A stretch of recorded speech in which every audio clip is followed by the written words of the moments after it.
Welcome to Tales from Panperipta, where clouds wear capes and dreams drift on starlit winds. Each episode brings you gentle, whimsical bedtime stories set in the vast and magical realm of Panperipta, a world full of sleepy trolls, moon-sweeping tinkers, and curious frog inventors. Whether you're here to unwind or doze off, you're always welcome in Panperipta. Take a deep breath and drift. Story 1. Jasper and the Murmuring Mirror. In the root-laced realm of Panperipta, where whispering fungi glow like stars and tangled burrows stretch beneath the mossy hills, there lived a curious little gnome named Jasper Blinkroot. He was a root gnome by birth and a question-asker by nature, known for consulting his reflection whenever the world confused him, which was, admittedly, quite often. Chapter 1. The Reflection That Spoke. It began on a fog-thick morning when Jasper awoke to find his favorite puddle, a silvery, still mirror beside his burrow, talking back. "Good morning, Jasper," the reflection said, its voice as soft as dewfall. Jasper rubbed his eyes. I didn't say anything yet," he mumbled. The reflection smiled, which was deeply unsettling. "I know, but I need your help. There's a mirror deep in the Murkroot caverns, a murmuring mirror, and it's lost its voice." Jasper's curiosity sprouted like mushrooms after rain. A mirror that talks, and now one that doesn't? He packed a satchel with crumbs, a map, and his bravest pair of boots. It was time to find this silent mirror. Chapter 2. Down the Murkroot Caverns. The journey through the caverns was like wandering through the inside of a sleeping dragon. The walls pulsed with faint glow moss, and the air hummed with ancient secrets.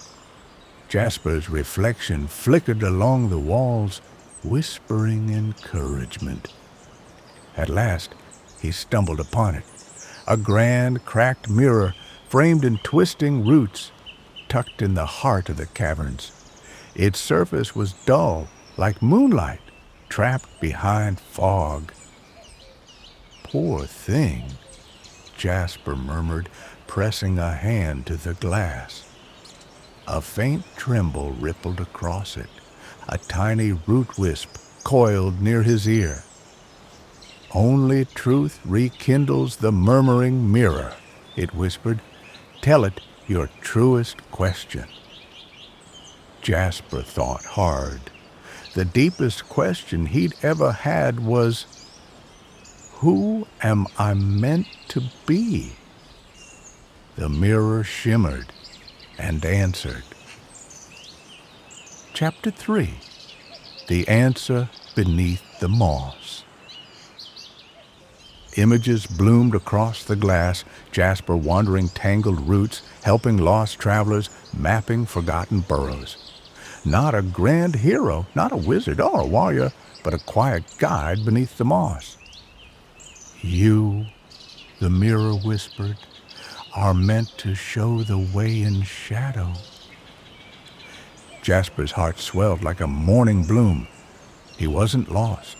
He was the map maker. The whisper returned to the mirror, and its surface shone with gentle light once more. Epilogue.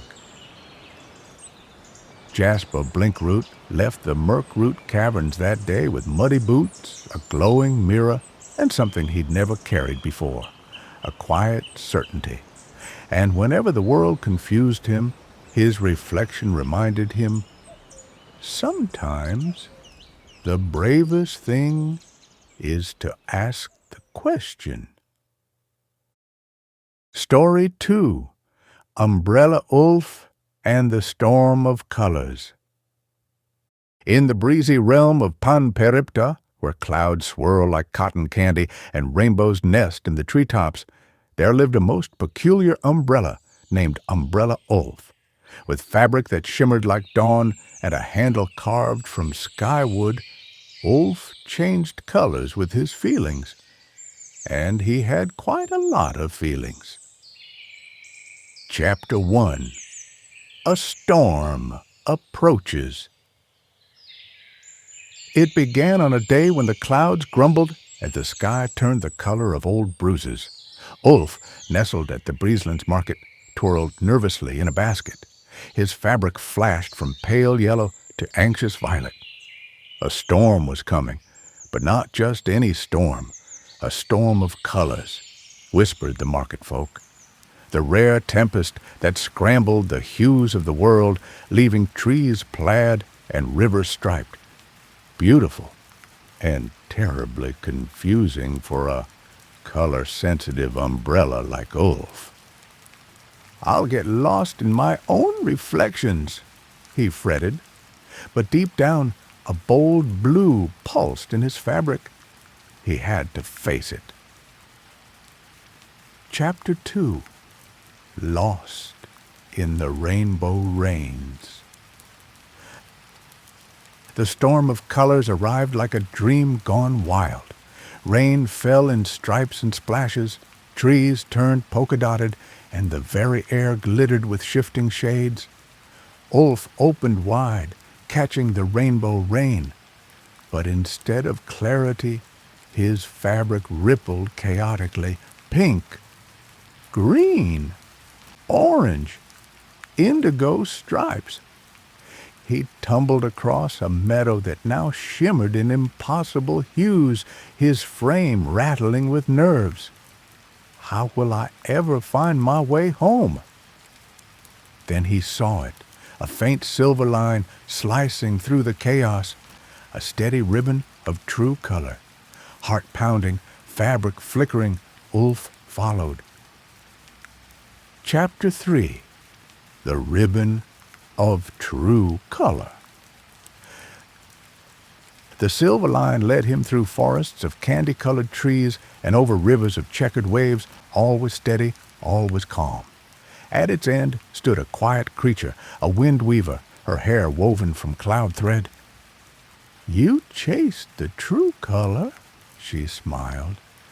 "Few do." She touched Ulf's fabric. His wild hues settled, leaving him a brilliant, bold blue, the color of bravery. "Storms may twist the world," the wind weaver said, "but true color comes from within." Epilogue. When the storm of colors passed, Ulf returned to the Breezelands market, proudly blue and steady as sky. And though his hues still flickered with feeling, he never lost his way again, for he carried his true color inside. Story 3. Captain Thistlegrin and the Whispering Drift. In the salt-kissed realm of Panperipta, where the seas sparkle like spilled moonlight and islands drift like sleepy whales, there sailed a sly and smiling gnome named Captain Thistlegrin. He commanded the driftwood fleet, tiny ships made from wayward twigs, and was famous for two things: his crooked grin and chasing whispered legends. Chapter 1. The Map of Murmurs. The legend began as such things do, with a scrap of old seaweed and a whisper on the wind. "Map of Murmurs," croaked the old gull at the docks, "shows hidden islands, but only if you listen." Thistlegrin tucked the seaweed map into his coat, grinning wider. His crew of sprite sailors hoisted sails woven from cattails, and the driftwood fleet drifted into the dawn. The map whispered secrets as they sailed, cryptic directions like "follow the sigh of the east wind," and turn at the giggle of the waves. Delightful nonsense. Or was it? Chapter 2. The Sea of Soft Voices. Beyond the known waters, the sea fell silent, until it didn't. Laughter bubbled from the foam. Sighs curled through the sails. The waves spoke, if one dared listen. Thistlegrin's ears pricked. To port! The waves are giggling that way. His crew followed, threading the driftwood fleet through whispering currents and murmuring mist. At last, an island shimmered into view, hidden, dreamy, wrapped in sea silk and echoing with gentle voices, the whispering drift. Chapter 3. The Gift of the Drift. On the island, seashells whispered stories, and sand hummed lullabies. A great clamshell opened, revealing not treasure, but a simple message. The world is made of whispers. Those who listen find their way. Thistlegrin chuckled. Treasure enough. His crew filled their sails with whispered winds, charting new paths no map could ever show. Epilogue. To this day, Captain Thistlegrin sails the seas of Panperipta, chasing whispers, finding hidden isles, and teaching anyone who listens that the best maps are made not of ink, but of wonder. Story 4. Wistina Wobblewink and the Teacup of Dream. Introduction. In the quaint, pocket-sized realm of Panperipta, where mushrooms wear hats and tea kettles, whistle lullabies, there brewed a peculiar little witch named Wistina Wobblewink. Barely taller than a buttercup and known for brewing magic in teacups, Wistina's spells often wobbled, but they always worked in their own sleepy way. Chapter 1. The Sleepless Village. The trouble began in Drowsy Down, a village famed for its nap-loving citizens. But one restless week, no one could sleep. Sheep refused to be counted, pillows stayed lumpy, and yawns simply wouldn't stick. Wistina's teacup, a chipped porcelain thing with painted moons, tingled with worry. A sleep spell gone astray, she muttered, or a dream thief. With a wobble of courage, she packed her teacup, a dash of snooze dust, and set off. Chapter 2. The Dream Thief's Hollow. Deep in the yawn wood, Wistina found a hollow where dreams tangled like cobwebs. A sly, shadowy creature, neither quite cat nor quite cloud, napped atop a heap of stolen dreams. The creature yawned.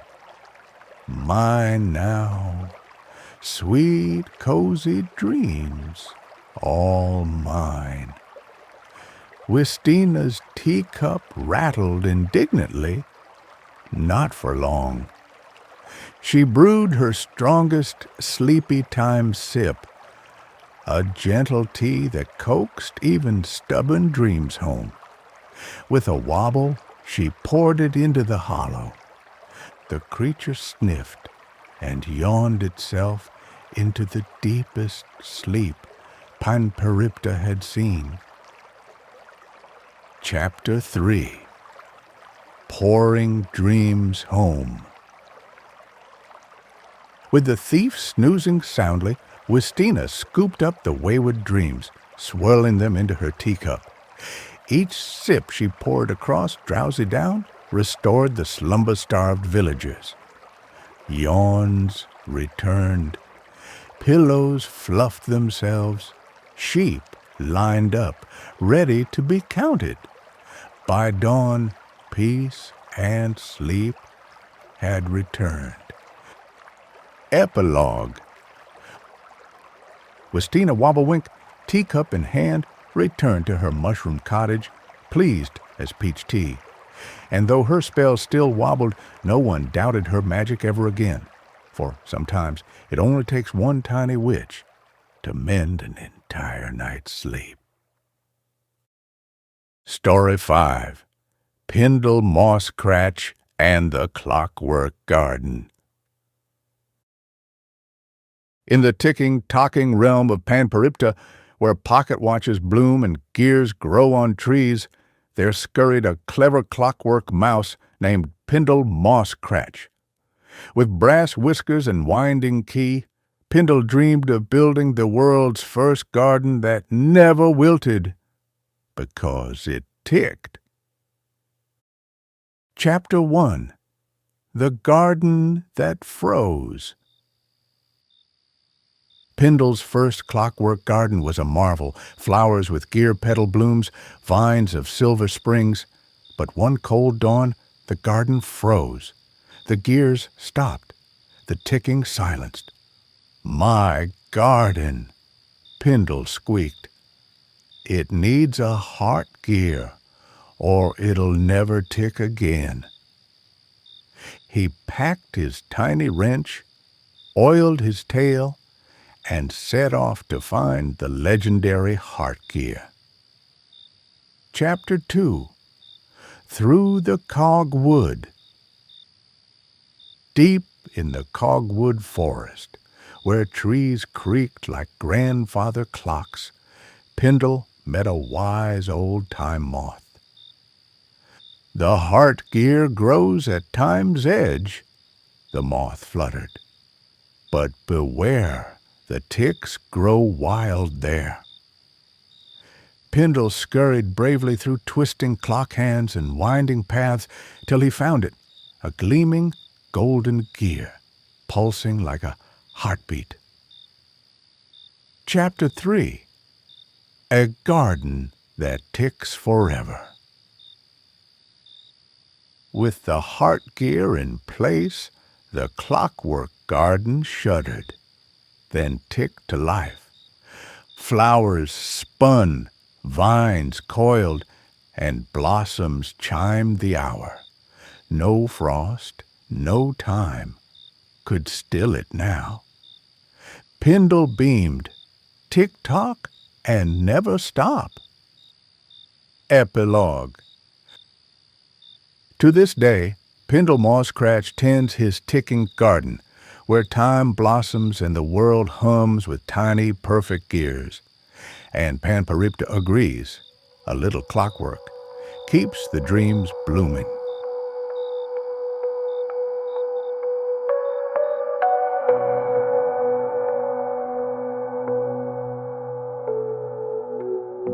Panperipta grows quiet for now, but its skies still shimmer and its stories never sleep.